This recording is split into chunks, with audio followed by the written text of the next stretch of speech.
And welcome back to another edition of Voices of Video. Now, this episode is going to be a little bit different. We are absolutely talking to a video expert, but we're talking about a use case that NetInt is super excited about. We're finding a lot of growth, a lot of opportunities, and that is security and surveillance. So before we dive in, Isaac Connor, welcome to Voices of Video. It's really great to have you here. Oh, thanks, Mark. Really happy to be here. Looking forward to this conversation. Yeah, absolutely. Absolutely. Now, I'm going to let you introduce yourself, but Isaac has recently joined us. He is playing a really pivotal role at NetInt, helping us establish our software solution, build a framework that is going to allow the VPUs to really, really be impactful in the area, the use cases, the applications of security and surveillance. So I guess with that, Isaac, why don't you officially introduce yourself, tell the audience what you're doing, and then I want to hear the story of ZoneMinder. So take it away. All right. I kind of feel like I should start with the story of ZoneMinder, but I'm a Absolutely. yeah. I'm a long-time programmer. I went to school for computer science and all that sort of thing, and I've been sort of a freelance IT developer in various industries all of my life. And about 15 years ago, I was asked to look at somebody's failing CCTV system. Now, this was back in the day of analog, and 15 years ago. Wow. yeah, There were no networks to cameras. no, exactly. And nothing was working. And, the security provider, who was a major name brand that we'd all recognize, was going to charge $30,000 just to come look at it. So they asked me to look. And being a sort of an open source provider, I looked at what was available and I found ZoneMinder, stuck it on a USB stick with Linux, and put that in the existing DVR, which was broken, running Windows XP, and it booted Wow. up. ZoneMinder ran. It detected the card. Hallelujah, because if it had been a fight, it might have not gone anywhere. But it was a very standard Pico 2000 clone for anyone who remembers those. And it all just came up. Video just works. Oh, neat. But what was amazing at that point was that this was not a proprietary system. In the previous one, if you wanted to look at the video, you had to go physically to the DVR and bring it up and Yeah. export. What is that? But now the video was available to everyone in the company. So they could use it to track, where Amazing. is the CEO? Is he on the plant? Is he in his office? Opened up value that was just incredible, just out of the box. And so that's how I got started. Now, at that time, the original developers were losing interest. The ZoneMinder website was full of ads. There's very little content. People were trying to contribute to it, and it was just silence. So me and a couple other guys asked the original developers to release administrative ownership of the various assets, and they said yes. And the rest is history. We spent 15 basically modernizing and keeping up with developments in the video security industry. For me personally, mostly that's been about scalability and distribution. The situation is multiple plants, multiple physical locations, poor networks, making it spread across multiple machines, whatever crappy hardware we have. Any little case that, if there was an itch, I scratched it. And so over 15 years doing that as well for other people.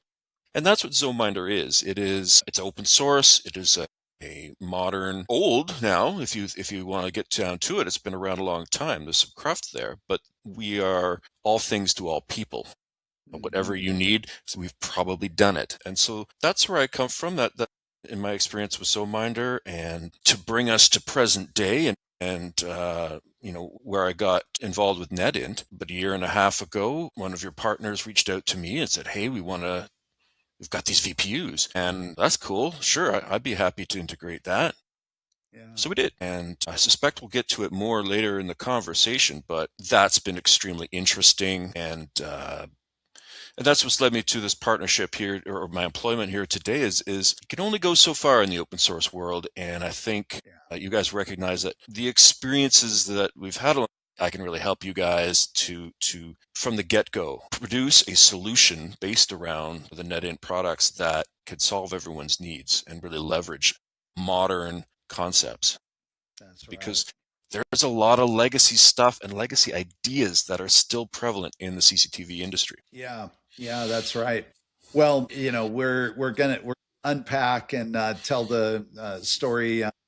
Pull back the curtains a little bit on even the roadmap and some really, really exciting things that are coming. But we identified a couple years ago. Really, we identified it from day one, but we came to terms a couple years ago that when you sell engines, which is like the VPU, we often refer to it as an engine. And it is a way to think about silicon and accelerators. They go in host machines, they accelerate, they're like a turbocharger. But when you sell engines, there are a certain number of customers, large customers who have engineering teams who can say, great, I can take your engine and I can build a car, and I can make it exactly like what we want. But most of the market can't do that. And it's one of the reasons that, it's often talked about someone like NVIDIA, their moat is CUDA.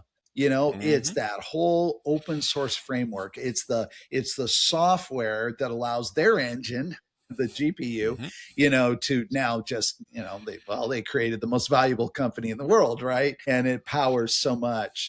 So for us, we have a software solution called Bitstreams. And where we will end up our conversation today, and you and I were discussing this before we hit record, is to give everyone a bit of a preview of how Bitstreams is going to support and the way that ZoneMinder and then even some new things are going to be integrated, to provide this software platform support. But before we get there, let's have a conversation about how systems are built today.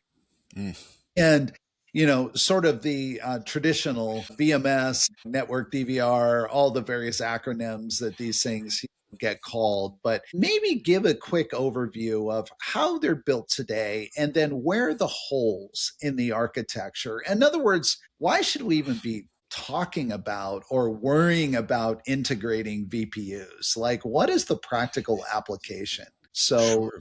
I think that's a good place to Well, I'd say there's like 3 tiers in the CCTV security space. Obviously, there's your home security user. Someone's going to go to Costco, buy a little kit with 8 cameras. Yeah. This is not We've, really we've seen where them we're interested. $299, Yep, like, wow, I can outfit my whole house. exactly. And they're terrible. They're Yeah. really terrible, but they meet a lot of people's needs. Sure. And the other end of that is perhaps you'll talk to a local security installer, and they'll come and install it. And in which case you'll get a slightly better version. You'll get probably a HikVision or a Dahua NVR and some higher grade cameras, and that's great.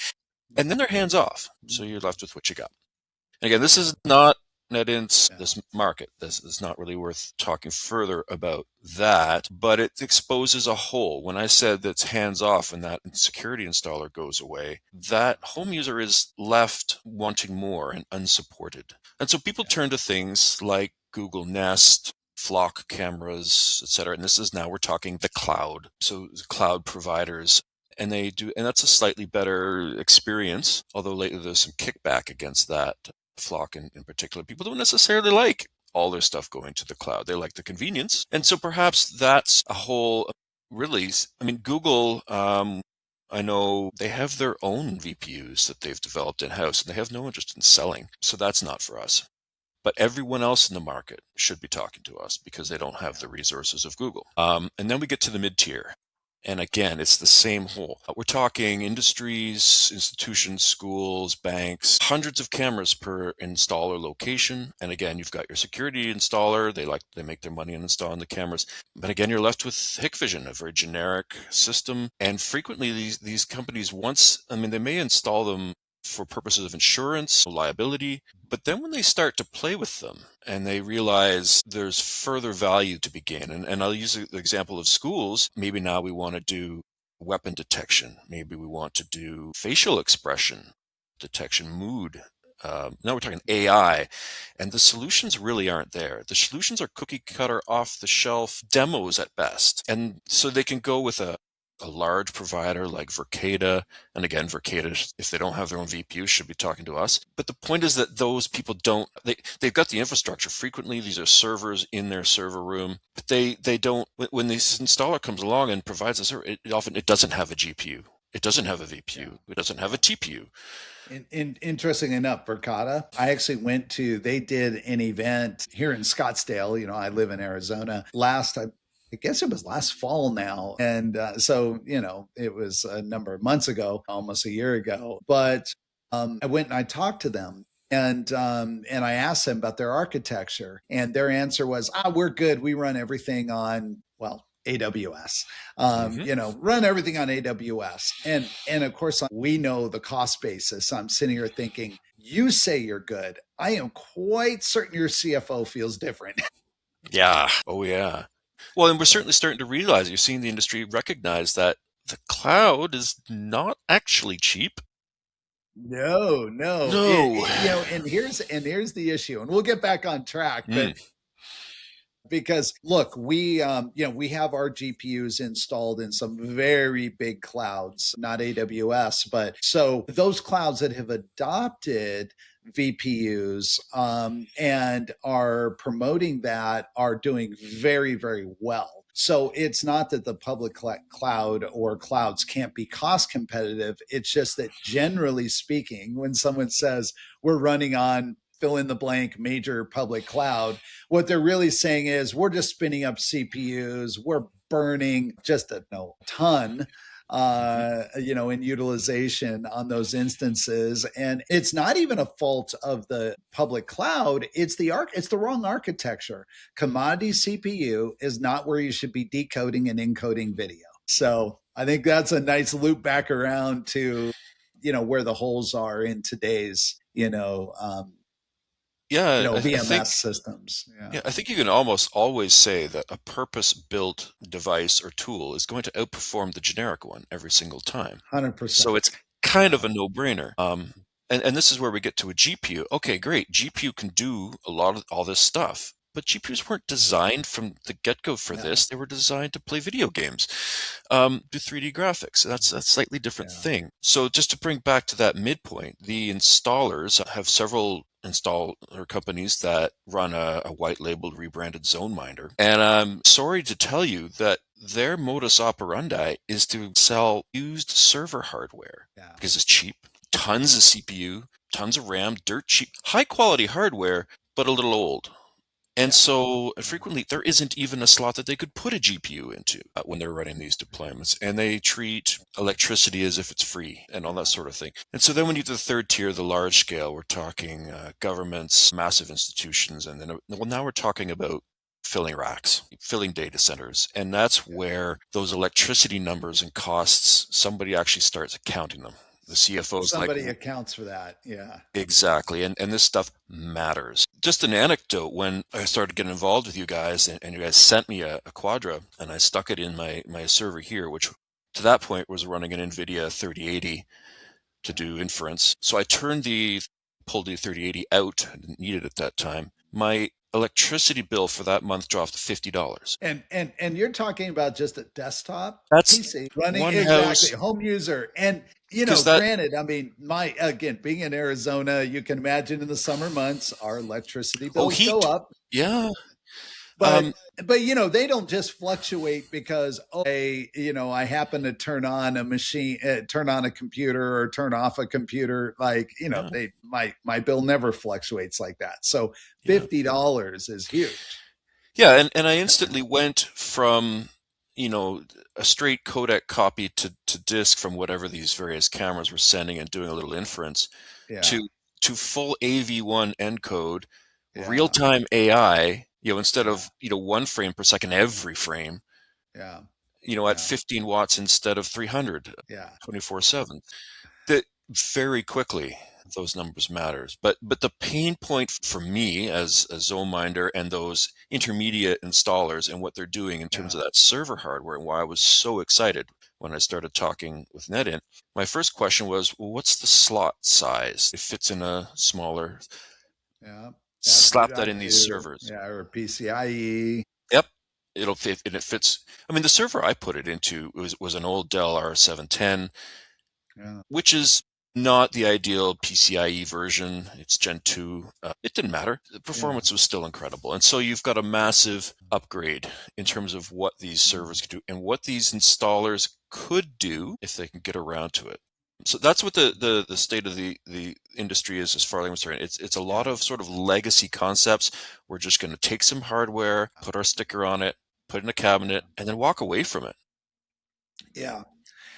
So I want to, so thank you, for that. I want to branch the conversation and talk about decoding and encoding. Interestingly enough, at this point, our established business is video streaming. It's powering the largest platforms in the world, very large social networks that we all use, using NETINT VPUs for some or all of their workflow, and it's video encoding. Now, when you're doing transcode, there's always a decode component to it, but sometimes that's for various reasons even being handled in software. It could be there's some specialized codec that is not supported on the silicon, and there can be other reasons, but it's primarily encoding. Now, I want to start our conversation in security and surveillance to talk about the incredible need for high density decoding in security and surveillance. And so I want you to comment on that and explain why that's often the primary entry point. And then people say, my gosh, I love this high density decoding. I can also do encoding, but it's slightly counterintuitive because most people come to us in our core business and, they just want to talk about encoding. They're like, oh, it has a decoder too. In Yeah. security and surveillance, it's a little bit flips. Explain that. Why decoding is such a big deal, having that in silicon. Well, I mean, we're coming down to the shift in technologies over the last 15 years. H.264 at the time was a big deal. Nowadays, it's very reasonable to do that on a CPU. Fine, that's great. Now with HEVC, and then AVC1 is like 40 times the CPU requirements of H. If you've got an existing server that's been chugging along just fine, and you want to add a couple new cameras, now you probably don't have enough CPU. Yeah. And Yeah. um, And this is, sorry for stopping you, mm, but I want to make sure that we're really clear for the audience. What you're really saying is that the encoding function in all modern cameras, it's been moved into the camera. So the mm, camera has an encoder in it. It's spitting out, H.264, HEVC, now AV1. I just, a couple months ago was at ISC West, and ISC West was full. I was actually quite surprised. I was very pleased, being a video person, to see AV1 being heavily touted. There were big banners, big signs, posters, a lot of promotion around AV1 as a codec standard.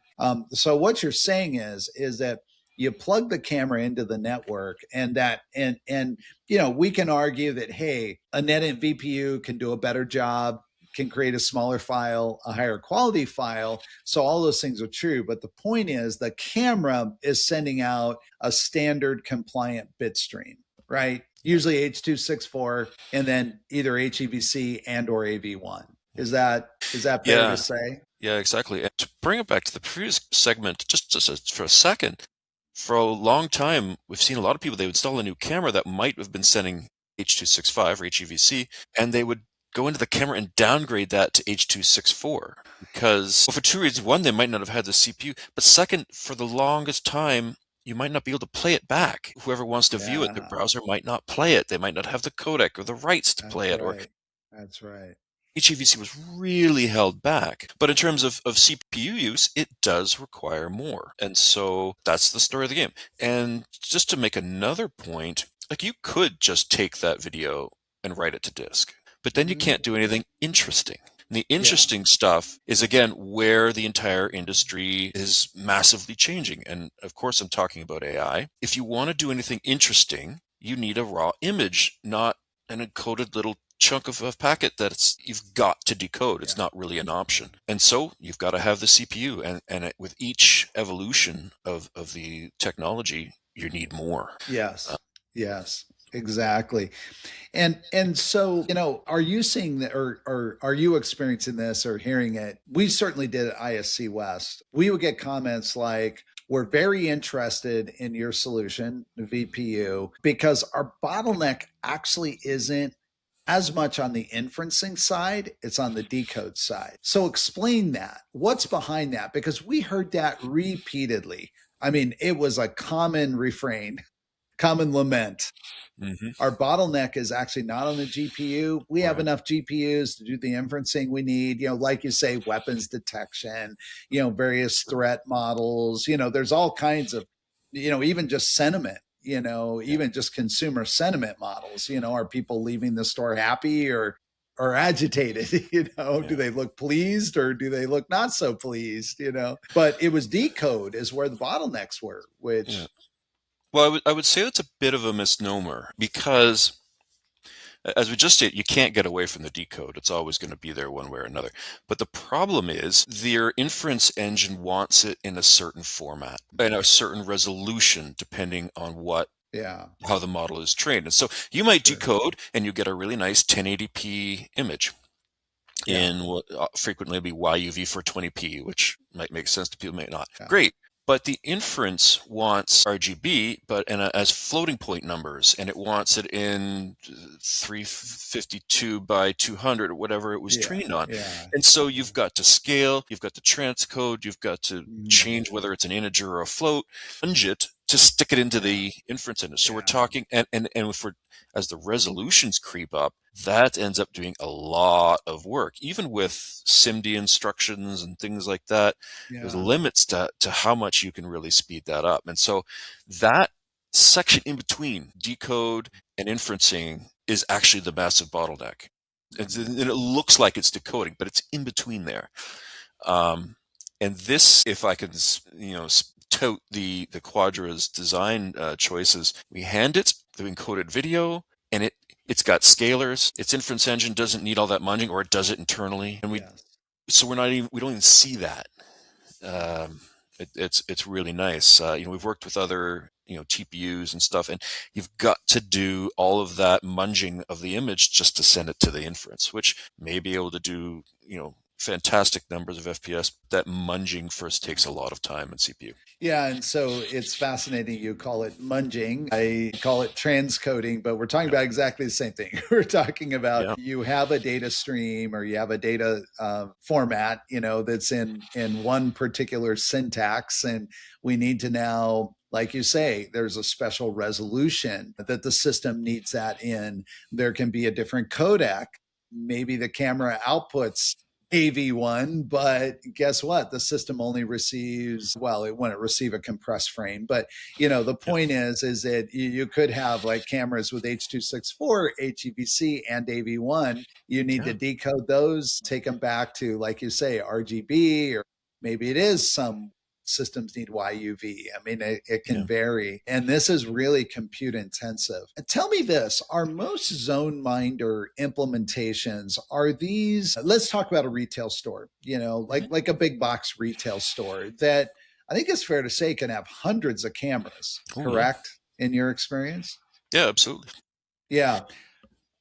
Is the infrastructure on site? Is it in a data closet in the back of the store somewhere, or are things now moving? Let's take a large national retailer that is big enough. There's the obvious examples, but we don't have to call out specific ones. They would be big enough to have their own data centers, and in fact, I'm Right. sure they do. Is the infrastructure residing in the store, or is it being streamed into their corporate data center? What does that architecture look like? I would say it runs the full gamut. You would see, walk into anyone, you might see anything along that spectrum. And as you say, in a larger, probably a head office, all of their locations will be connected by VPN or whatever. And with today's modern internet connections, you can do that. That's very reasonable. Yeah. In the old days, there wasn't so much. You had to build in a lot of Exactly. Yeah. reliability. And on the other end, they might just be a Verkada customer, in which case it's all just going up somewhere to the Yeah. cloud. But there's also kickback against that. And you see people now bringing things back in-house, back into their Mm. closets. Mm. All over the place. Yeah. Um, Yeah. and it I really think has that's to what makes do, this space so interesting, by the way, is yeah, that there are no two systems that are alike, even though you could look at a system diagram and they might be, in terms of the functional blocks, virtually sure, identical. But then you start to dive into any one of those functional areas and you say, whoa, absolutely. that's, this one, yeah, it looks pretty similar to what a lot, but this one over here, totally different. And Yeah, yeah, it's a choice of might be balancing cost. There could be some very specific functional requirement, there could be a technical requirement, or there could just be that the architect of the system made a choice, right? And they just chose to go left when most of the market's going right. And it's like, yeah. okay.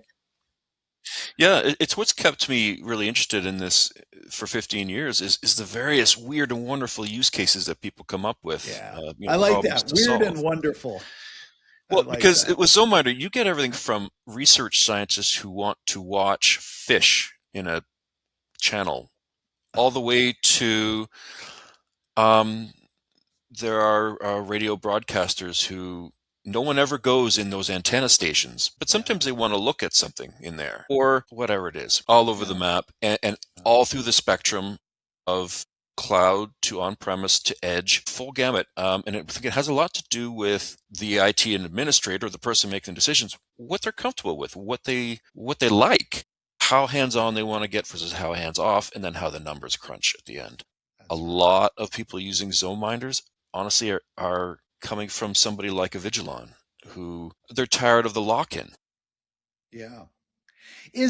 Tell me this, Isaac, is it cost, Hmm. or is it that they want to have control of even their ability to update or to innovate on, because it is open source, right? Yeah, So you can go and you could build features on top of it that you need and maybe no one else in the world needs. But yeah, good luck going to, I won't use a name, but any of the large suppliers and saying, hey, we need this. And they're going to say, yeah, get in line, which means, yeah, you're never going to get it. yeah. You've hit it right, the head right on the nail, and that's what ZoneMinder's for. And as well, not just ZoneMinder, any of the open source of Yeah. Frigate. Yeah. The fact that you can do what you want with it and you can Yeah. make it fit your target niche, which is both a blessing and a curse because Sure. sometimes people look at it and we're like, whoa, it does all this stuff. That's just crazy. I'm confused. And so the number one thing you see people doing with it is just making their own UI that's simplified for it. So ZoneMiner's the Mm, back end. I want a simplified UI with my logo on it. mm, And that's fine. mm. Or as I said, Interesting. research scientists, they want to do something special, they can do that. Yeah. And that's Yeah. certainly powerful. Great. Well, let's talk about you've joined NetInt for a very specific role and function. And that is that I mentioned earlier in our discussion that we learned you can sell engines. And yes, there's a handful of organizations that are happy to buy your engine and then go build a car. But there's even really, really big organizations that are fully capable of doing that, but choose strategically, like, well, we're not in the car business. So why would we have a whole team over here building cars when we can buy cars? Yeah. So we created a solution called Bitstreams, and Bitstreams sits on top of FFmpeg. It is a very user friendly way without needing to know command lines and having to use FFmpeg in a little bit more of a technical way. Anybody can go in, configure their VPUs, monitor their VPUs, set up encoding profiles, all the things that you need to do, want to do if you're running a streaming service. So we have Bitstreams as being really well received. We have a really aggressive product roadmap. You've joined us to basically take Bitstreams into the security and surveillance market. And and do that by leveraging ZoneMinder. And so tell us the story. Peel back the curtains a little bit on what you're thinking about, what you're looking at, where you see some immediate opportunities to, as you say, some of these big VMSs, they're expensive, they're a little Yeah, clunky. Some of them, they kind of do too much, right? sure. It's like people look at them and say, okay, this is an amazing demo, but I don't need all of this. And in fact, my operators would get lost, you know, having to use it. So, Yeah, you what are you almost thinking about? Yeah, well, I mean, you almost need a dial that you can switch. As people use a product, you just notch it up a little more features. Yeah, more features. Yeah, and that's where Yeah. ZoneMinder is a problem. Like, it has everything, and so you've got to dial it back and tune it what you want. Bitstreams, as you say, is a very nice UI, and if you bring it up on screen, you see that it's doing a lot of the exact same things already that a VMS does. Streams in, streams being recorded, streams viewing. There's a couple little things that we need to make it a true security-oriented platform. Things like a lot of times people, what they do, they get a big TV and they mount it on the wall and they just have all the streams up there. So just a couple little things that we need to do. But I bring in some, my 15 years of experience in the industry so that as we can make intelligent decisions about what Bitstreams needs in terms of features, what the moment we roll it out, what are people going to ask for? That sort of thing. Because again, the industry has changed a lot. We have this wonderful standard now called ONVIF, put together by the company Axis and a bunch of other partners, where you can just detect the cameras. Like if you had 1,000 cameras to onboard, you're not going to want to like click, click, type, click. How about CSV import? Oh, well, now I have to have a CSV with all that. Or you could go scan network, Yeah. Yeah. right? Talk about that protocol, because Hmm. I have a little bit of practical experience. We had a large project in another part of the world, and also technologies can be kind of regional, as we all know. Hmm. There can be certain standards that are used in some countries or regions and not used or not used as much in others. But we actually had to send a very senior person to go do exactly what you just Hmm. described. Click, click, click, camera by camera, camera by camera. And it's just required to get the project done. On one hand, you would say, this is crazy. Like, this is a very senior, experienced engineer. This job technically could be done by someone, with not as much experience, Sure. but yet to make sure it was done right, everything was selected. He had to go on site for, I don't know how long it was, but it was certainly days, Yeah. to do it. So, talk about this new protocol and, how this saves configuration and what it does for us. Yeah, well, I mean, so many manufacturers and they all implement their own APIs over the years and Yes. so forth. For any VMS provider who wants to not be locked into a single manufacturer of cameras, it's a nightmare. And so years ago, Axis said, okay, let's make a standard and we'll all use it. And there were competing ones at the time, other ones that OnVIF seemed to have won the battle there.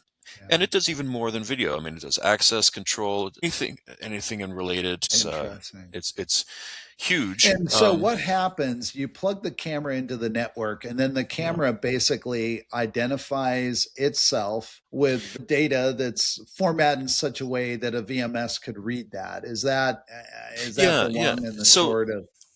without getting into too much technical detail, it uses something called multicast, which is kind of Yes. like an undirected. It says the NVS can say, "I'd like to listen in for these types of network packets," and the camera Mhm. will put out here's one that says, "I am on VIF and here I am. Here's where you can find out more Yeah. about me." And so then, as an NVS, we can then ask it, "What are you? What can you do?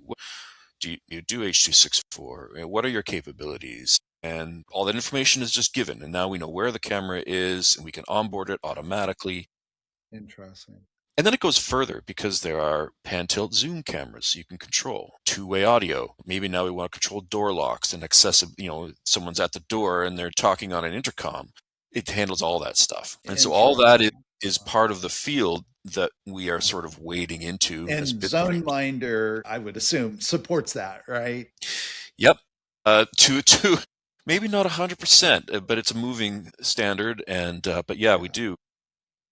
but Bitstreams does not support it. Not yet. So this would be an example where you're going to be integrating. Are we actually doing a I'll call it a port, but that's maybe not the right way to characterize. But are we effectively porting ZoneMinder, into Bitstreams, or maybe you can explain what we're doing here? I'll always defer to my higher ups there in terms of strategy and where we want to Yeah, go, it's short of term versus course. long We term. don't want to Yeah. give away all the secrets. But I guess the question is that is this like we disclose because you have to, because it's actually very important for the customer to know on the streaming side what FFmpeg version that Mm, we support, that Bitstreams is sitting on top of. And that's actually very helpful because it gives also the customer the ability to say, hey, we'd really like you to surface this feature, or we'd like access to this feature. Could you give us an API, or could you, and then that goes into a roadmap. Doesn't mean we always do it, but at least yeah. it gives the customer some visibility. The thing about ZoneMinder is it's old. It's on technologies which are tried and true, but Hmm. also considered a little passe these days. For those interested, C++, Perl, PHP, based on MySQL, etc. The Bitstreams framework is built primarily on more modern technologies, and so Yeah, it's I think the modern. more reasonable plan is for us to take the knowledge and the Mm, experience and then be able to do a more clean room approach without the mm, craft, more targeted at what we actually think our customers yeah, need. Because we're not trying to be ZoneMinder. We're not trying to target every last user with their weird requirements. yeah, We're going yeah, to target a different segment and start from a more modern yeah, standpoint. So yeah. I'd say it's less about porting and more about just taking the knowledge gained and building something Yeah. quality with what we already have in the Bitstreams product, I think. Understand. Yeah, understand. And of course that is the right way to do it. Makes sense. And there's always tension, when you were kind of first in the market, which or early in the market. So like you say, Zone Minder, the project is how old? I mean, is it 20 years old or Well, we're over that. I think we might be coming up on 24. wow. Okay. I know when out of COVID, there was some change and I started to try to commercialize it a bit more and make a little more money from it. And I remember celebrating its 20th anniversary of Wow. the first commit in our Git repo, First commit. Wow. which Amazing. predates Git. That was Yeah. something called SVN, but Yeah. Yeah. it's Amazing. seen the full range. Like as I mentioned, when I started, there was support for network cameras and Yeah. 480p JPEG based cameras, Yeah. but back then FFmpeg was a mess. That was Yeah. back when it had it split with Oh, sure.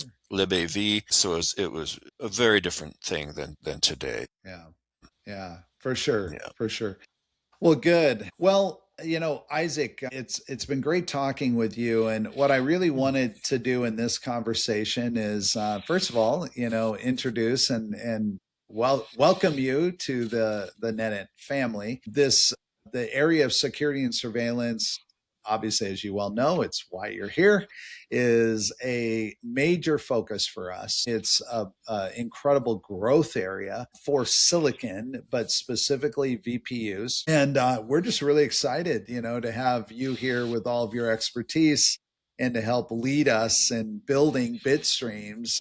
And then obviously the hardware product as well, but primarily looking at the software, the integration, bringing our own, VNS and, bringing that to the market. So really excited to have you. So Well, I'm very welcome. excited to be here. Thanks for having Yeah. me. Yeah, cool. Well, good.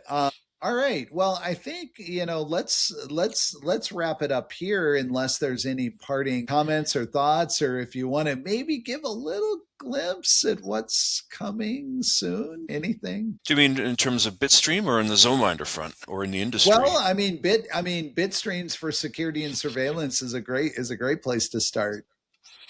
Well, I don't know if I'm qualified to speak because I don't know. Not a, Haven't been given a lot of information about the vision, sort of in Yeah. various directions, but we'll certainly we can't do it all at once, right? So we're going to talk Yeah. about what do we need right Yeah. now. Okay, so Isaac, this has been an amazing conversation, and thank you for your perspectives on where the industry is at, what the architecture challenges are. So much of the industry runs on FFmpeg. And we talked about ZoneMinder as also a very important and valuable open source project. What would some of your advice be for, or what is your advice for someone who's looking to modernize? Maybe they have a commercial solution, that they have some ability to either work with the vendor or they own the code, and maybe they've built their own, maybe it's some amalgamation of the two. But what is your advice about how someone could modernize to VPU if they see this and they say, wow, I would like to do an engine transplant Yeah. in my system? Well, as we know, almost anything out there today is built on FFmpeg.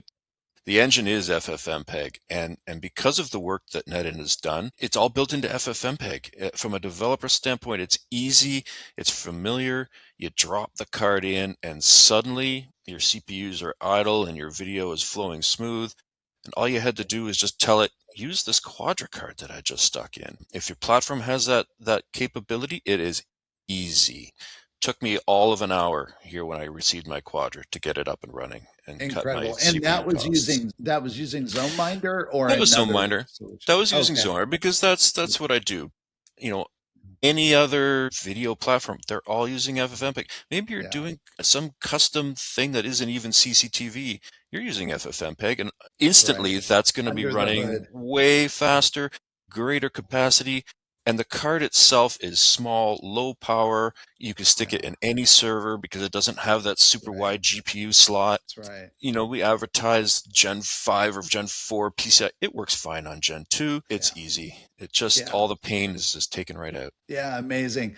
Well, I love that insight because you are right. All of these black box solutions, the biggest that everyone's using, it's all FFmpeg under the hood. Yeah. So if you're listening to this and you've hung in there with us, first of all, I want to say thank you for listening to the end of the interview. Hopefully, we hope you got a lot of really valuable information. But if you're here saying, wow, I really want to implement this. This sounds like something that would save me money, save me power, save money and power. There'd be a benefit. Then really just go work with your supplier unless you built it yourself, and know that we're here to support you. And in fact, we have a very large FAE team that just works with customers, and this is all that they do all day long is support integrations, and we know FFmpeg very well, so we speak FFmpeg.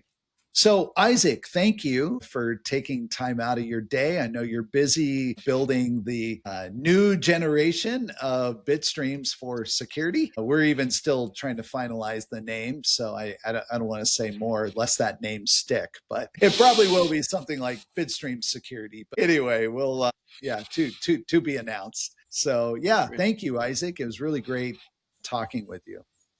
Great. It's been my pleasure. It's nice to meet you, and I'm sure we'll have some more conversations in the future. Yes, we will. And thank you again for listening to Voices of Video. If you would like to come on and talk about anything that you're doing in the area of video, it doesn't have to be only encoding. It could be streaming. There could be maybe a use case that you are focused on, that you're building solutions for. Tell me about it, and let's see if it makes sense to have you come on. We'd love to evangelize your story. All right. Till next time, as we always say, happy encoding.